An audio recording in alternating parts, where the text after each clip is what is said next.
Hello everyone, চলে এসেছি আরও একটা নতুন এক্সপ্লেনেশন ভিডিও নিয়ে। আজ আমি এক্সপ্লেন করতে চলেছি খোঁজ ওয়েব সিরিজটাকে। তবে তার আগে এই ভিডিওটাকে একটা লাইক করে চ্যানেলটাকে সাবস্ক্রাইব করে আর বেল আইকনটা ক্লিক করে দিও, যাতে করে যখনই আমি নতুন নতুন মুভি এক্সপ্লেনেশন আপলোড দেব তখনই সর্বপ্রথম তোমার কাছে নোটিফিকেশন চলে যায়। তো চলো বেশি দেরি না করে তাড়াতাড়ি স্টোরিটা জেনে নিই। সিরিজের শুরুতেই আমরা মহারাষ্ট্রের পাঞ্চপুনি নামের একটা হিল স্টেশনে দেখতে পাই, যেখানে বেদ নামের একটি ছেলে তার ফোন থেকে মীরা নামের একটি মেয়েকে বারবার ফোন করছিল, আর তখনই তার মোবাইলটা সুইচ অফ হয়ে যায়। তখন বেদ সেখানের পাশে থাকা পুলিশ স্টেশনের কাছে পৌঁছে যায়। সেখানে গিয়ে বেদ কমপ্লেন করতে যায়, যেখানে সে আমল নামের একটা পুলিশ অফিসারের সাথে তার দেখা হয়। সে তাকে বলে তার বউ কাল থেকে মিসিং রয়েছে। সে তাকে বারবার ফোন করছে, কিন্তু সে কিছুতেই তাকে ফোনে রিচ করতে পারছে না। নিশ্চয়ই তুমিই তোমার বউয়ের সাথে লড়াই ঝগড়া করে ঘর থেকে বাইরে বার করে দিয়েছো, এখন তাকে খুঁজে পাচ্ছ না বলে রিপোর্ট লেখাতে এসেছো, যাতে সবার এটাই মনে হয় যে তোমার এখানে কোনো দোষ নেই। কিন্তু তুমি জানো না, এই জুর্মের জন্য আমি তোমাকে কিন্তু অ্যারেস্টও করতে পারি। তখন বেদ আমলকে বলে যে আপনি কোনো এভিডেন্স ছাড়া আমাকে অ্যারেস্ট করতে পারেন না, কারণ আমিও একজন লয়ার। তখন আমল বলে আমিও একটা গল্প লিখছি, গল্পটার নাম হচ্ছে বউয়ের খিদে। হয়তো তোমার বউ কারোর সাথে অ্যাফেয়ার করে কাল রাতে লুকিয়ে লুকিয়ে পালিয়ে গিয়েছে। যেই কথাটা শুনে বেদ আমলের উপরে অনেক রেগে যায় যে আমার বউ এরকম চরিত্রর মেয়েই নয়, আপনি বেকার বেকার এইসব গল্প কেন বানাচ্ছেন। তখন আমল বেদের কাছ থেকে মীরার ফটো চায়, যেই কথাতে বেদ বলে তার মোবাইলে চার্জ শেষ হয়ে গিয়েছে, মোবাইলটা চার্জ হয়ে গেলেই আপনাকে আমি মীরার ফটো সেন্ড করে দেবো। তারপরে আমল বেদের কাছে জিজ্ঞাসাবাদ করা শুরু করে। সে বলে তুমি লাস্ট বার মীরাকে কখন দেখেছিলে? তখন সে বলে সে এক সপ্তাহ আগে কিছু কেসের জন্য দিল্লিতে গিয়েছিল, কালকে রাত্রে নিজের জন্মদিনের জন্য সে বাড়ি ফিরেছে। আর এখানে আমল বলে এই এক সপ্তাহের মধ্যে অনেক কিছু হতে পারে, আপনার বউ কারো না কারোর সাথে পালিয়েও যেতে পারে, কোথাও চলে যেতে পারে।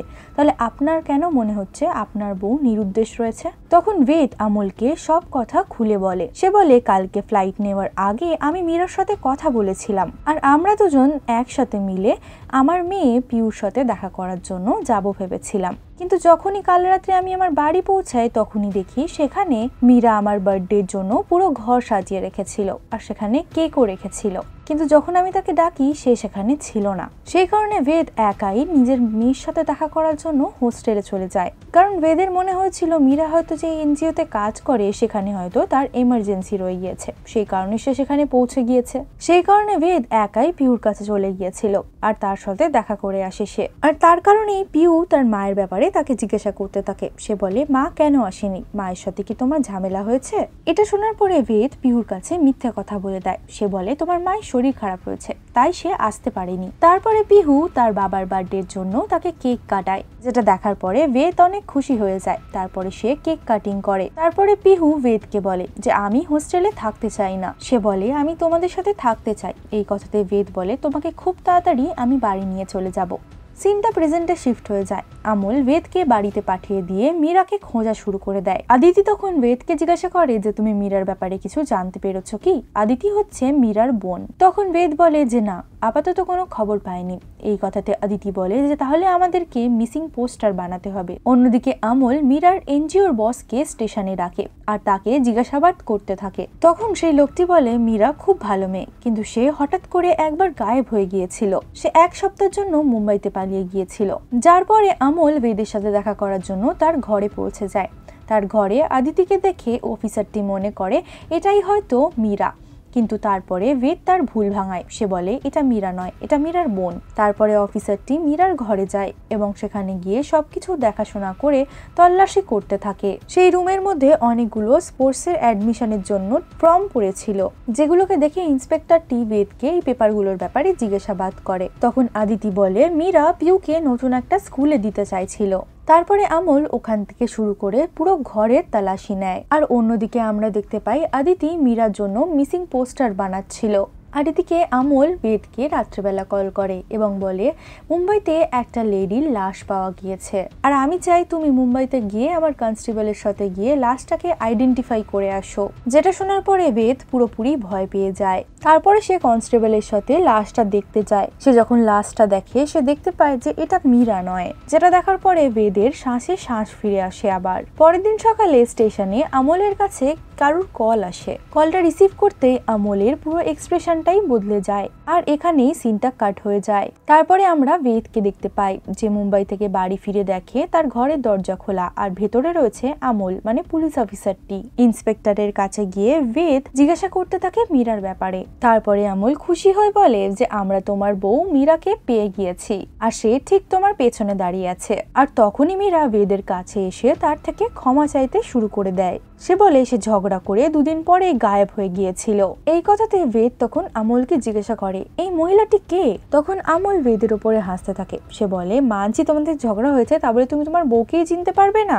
এই তো তোমার মীরা, তোমার ঘরের সব ফটোতে এই তো তোমার সঙ্গে রয়েছে। তারপরে সেই অফিসারকে মিথ্যে প্রমাণ করার জন্য সে নিজের মোবাইল খোলে আর তার মোবাইল থেকে ফটো দেখায় মীরার। সেখানে সে দেখতে পায় এই মহিলাটিরই ফটো রয়েছে তার ফোনে। সে বলে এটা আমার মীরা নয়। তারপরে সে ইন্টারনেটে সার্চ করতে থাকে মীরার নাম করে। আর ওখানে গিয়ে আমরা দেখতে পাই যে মীরার নামে সেই মহিলাটিরই ফটো আসছে যে তার সামনে এখন দাঁড়িয়ে রয়েছে। আর বেদ এমন ভাবে রিঅ্যাক্ট করছিল যে এটা তো মীরা নয়। আর এটা দেখে বেদ পুরোপুরি ভয় পেয়ে যায় যে এই মহিলাটা এসে আমার সাথে ছল কাপাট করছে। আর সে এআই এর দ্বারাই সব জায়গায় নিজের আইডেন্টিটি বসিয়ে দিয়েছে।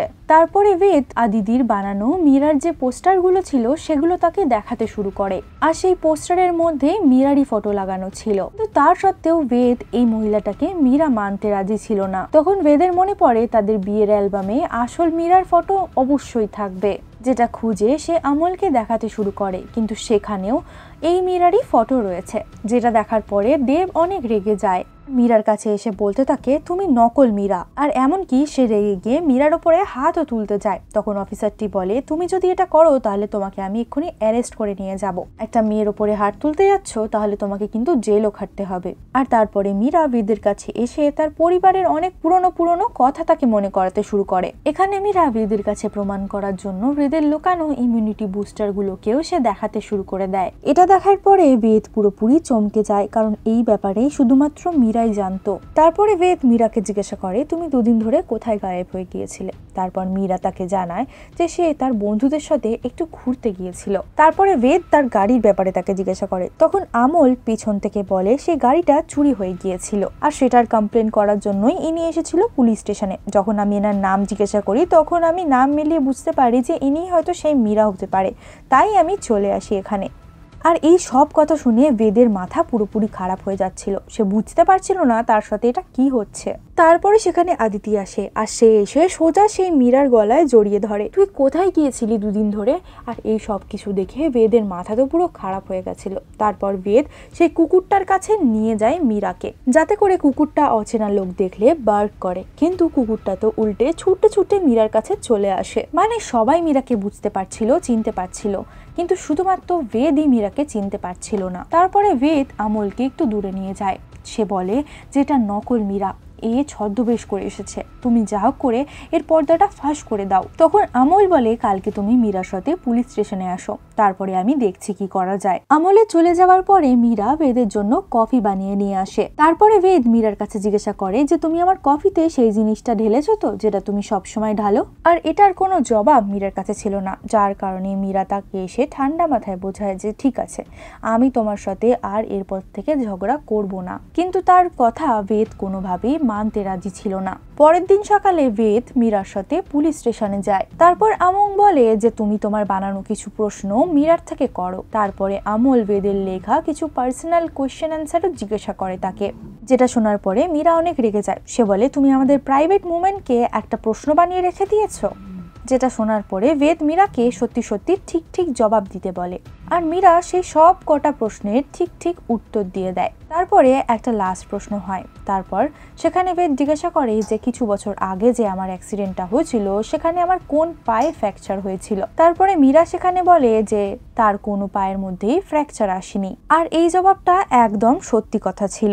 এই সব কটা প্রশ্নের ঠিক ঠিক জবাব পেয়ে বেদ খুব রেগে গিয়েছিল। রেগে গিয়ে সে সেখান থেকে বেরিয়ে যায়। আর তখনই বেদের কাছে টিউর কল আসে। আর তখন মীরা টিউর সাথে কথা বলার জন্য ফোনটা চায়, কিন্তু বেদ তাকে দিতে চাইছিল না। তখন পিউ তাকে জিজ্ঞাসা করে তোমার গলাটা অনেক চেঞ্জ লাগছে। তখন তাকে তার মা বলে যে আমি দুদিন ধরে বাইরে ছিলাম না, তাই আমার গলাটা ধরে গিয়েছে। তারপরে বেদের মনে হয় পিউ তো তার মাকে খুব ভালোভাবেই চিনবে, তাকে তার সাথে দেখা করাতেই হবে আমাদেরকে। সেই জন্য বেদ পিউকে নেওয়ার জন্য তার হস্টেলে পৌঁছে যায়। সেখানে তার হস্টেলের ওয়ার্ডেন বলে যে তাদের এক্সাম আছে, তাদেরকে এখন ছাড়া যাবে না। তারপরে বেদ সেখান থেকে ঘরে চলে আসে। তখন সে দেখতে পায় ইন্সপেক্টর আমল এখনো অবধি তার ঘরেই ছিল। তারপরে বেদ তাকে আবারও বলে এই নতুন মীরার পর্দাটাকে ফাঁস করার জন্য।